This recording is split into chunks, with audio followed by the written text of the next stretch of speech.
Hey, what is going on, guys? My name is BobLyn, aka PabLoon, and today we are taking a look at the beautiful and very, very special naval legend from real life, HMS Rodney, the sister ship of HMS Nelson.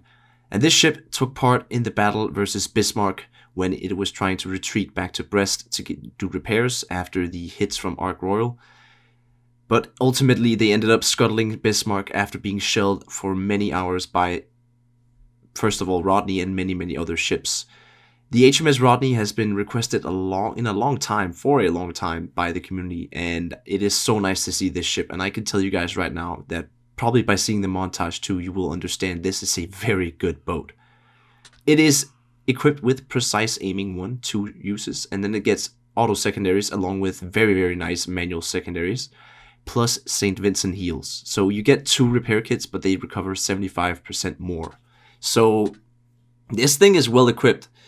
It gets 406 just like Nelson, and it only goes 22 knots. So it's just as slow and, chunky as Nelson is. You get a 9.6 turn time, same as Nelson, which is pretty good. I gotta admit right now, I actually haven't played the Nelson, but I can show you guys the comparisons after this. These are just the basic stats. The overall gist of it is Nelson is an HE battleship, and this is an AP battleship. This is an insane sniper, and this is pretty much, in my opinion, one of the most consistent and fun battleships of tier 7 that I've played. This is a really, really good ship, and one of the nice things about it is the special camos give the same stats. This is the historical camo, and this is the industrial special camo that St. Vincent and Duncan also get. And you can see they have completely the same stats, which I really like. I think that's a very good thing. Thank you, Wargaming. We don't have to choose. It's nice that they have the same stats. You can choose it for the cosmetic options only. Here we have the setup I use: main battery, mod 1, propulsion, and steering. We have this captain right here, and this is the healing focus build, where you take double healing instead of going into your precise aim. And it's a pretty standard build, nothing much to say here, but you can also go a different route, and that is with John Tovey. And I happen to have John Tovey on my main account as well, and I'm using it on the St. Vincent, and this is the sniper route. You take Fire Supremacy and Marksman, and then you get the buffed APCS and Demo Expert. This is really, really good, and the clips you saw in the beginning was with this commander. Now, the gameplay you're going to be seeing is just a normal commander I'm using, because honestly the thing is quite good with just a normal commander. And here we have the stats comparison. You see Nelson has a little bit more HP. Rodney gets better maneuverability, slightly better time to full speed, better max traverse, and better turn time. Now I am running a maneuverability build. Here we see the gun differences. As I said, Nelson is an HE battleship, as we all know, has faster reload, and Rodney is an AP battleship with a slower reload. Everything else is almost the same except for the Nelson's surface detection. So let's get into this battle that I have lined up for you, and this, like I said, is with a normal commander, just so you can see that this is still a fine battleship. You don't need Toby. So I really tried feverishly to get a game where I was facing a Bismarck, but it just wasn't possible, and in the end I just ended up giving up. I bet somebody else in the community is gonna make an awesome clip of a Duncan, not a Duncan, what am I saying, a Rodney and a Bismarck fighting. I mean, that would be sick. But instead you get this gameplay. We are top tier, and there's a CV, it's a Saipan.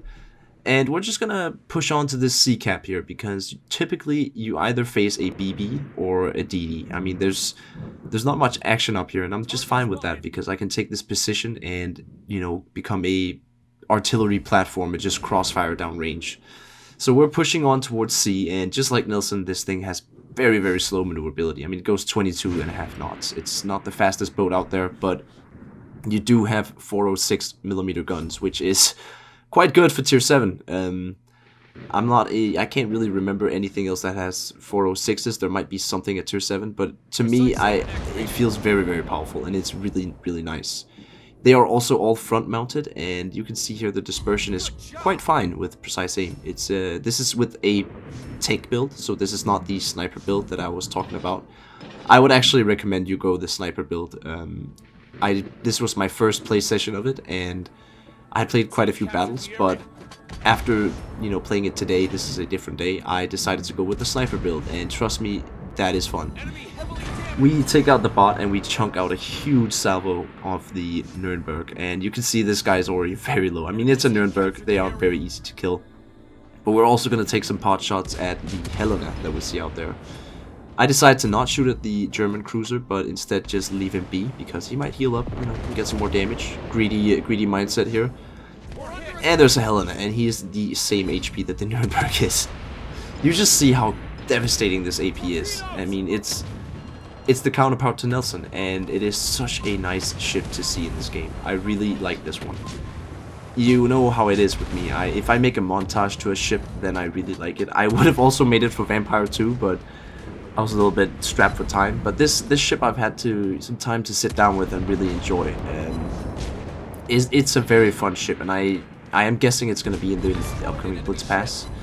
I don't have any confirmation, but it's just a guess. It is a tier 7, so if that is the case, this is a really good deal. And I'm imagining that there are some Royal Navy fans out there that are hyped, not right now, because this thing, like I said, was a real ship that took part in World War II in the Battle of the Atlantic.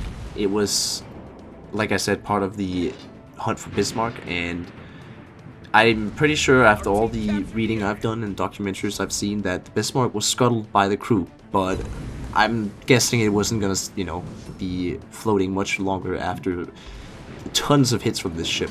Rodney was taking part of the shelling of Bismarck, and with these massive 406mm guns, even Bismarck's hull must have taken some considerable damage.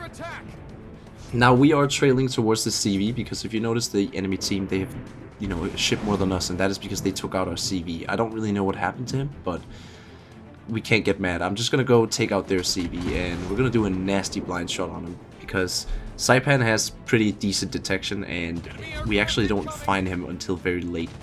So he's gonna torpedo us. Not much we can do in this situation. I'm just gonna, you know, full steam ahead and eat these torpedoes.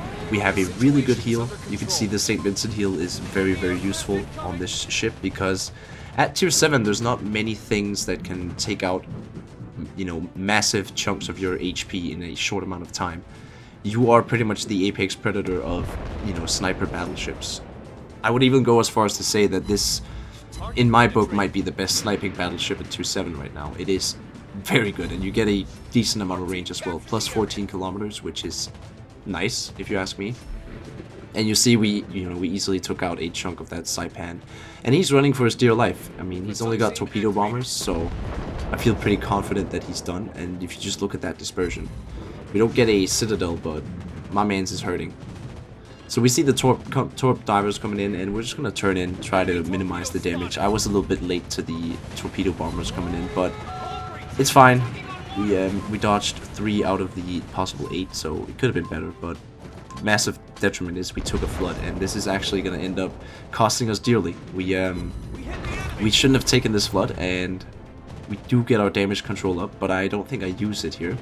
I actually think I wait out the flood, which in hindsight was pretty freaking stupid because you see how low we are now, and we are, well, we are ahead on teammates and points, so ideally it looks good, but this Fuso is pretty healthy, and there's also a Tashkent 39 running around, and he has a lot of torpedoes.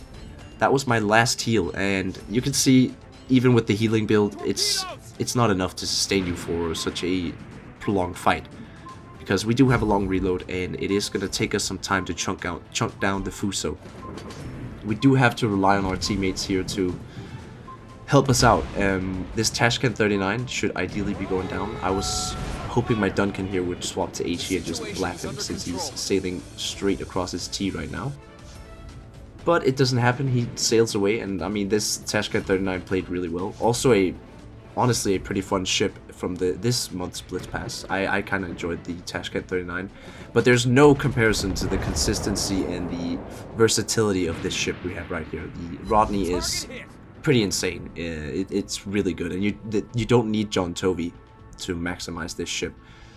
This is just with their normal standard commander, but if you put John Tovey on this, it gets absolutely insane. The penetration you get is through the roof. And of course, Wargaming, I gotta say this. Why don't we have British Royal Navy voice lines? It kind of sucks, to be honest. I mean, we also need the Dutch, and we need the Pan American. That would also make sense for the upcoming Spanish cruisers. We haven't gotten those announced, but they have come out on PC, and I'm guessing we're going to see them as well. So we need some Spanish voice lines, we need some Dutch, and we definitely need the Royal Navy voice lines. I mean, it's kind of sad we don't have those posh British commanders, you know, saying, jolly good job, sir, we sank an enemy cruiser. I mean, it just sounds good. It's a really, I had to add them myself because I really wish we had those. So here we are at the end of this game. My team is completely dead. We are alone, and we are going to get some HE off on this Tashkent 39, taking him out, actually bringing us ahead, but the Fuso salvo and those torpedoes end up taking us out. So we actually ended up losing the game, but still, nonetheless, I feel like it showed the performance stats of this thing. It's a really consistent battleship, and I thoroughly recommend this. I think many of the other CCs I've talked to, they also think this is absolutely great. So this is a steal if it's in the Blitz Pass. It's going to be a hell of a deal if you ask me. I'm definitely going to get this myself. So 97k, 4 kills, and you saw we got 145k in one game. That was with a bunch of bots, so I didn't include this, but you saw the clip. So here we are at the end of the video. I hope you guys enjoyed, and like I said, I recommend this ship. I'm going to get it myself. It's a ton of fun. It's a very solid sniper, and because you have those front mounted guns, you can just sit, bow in, and, you know, turn to the left, turn to the right. It's really powerful. Hope you guys have a great day. My name has been BobLyn, aka PabLoon, and I am signing out.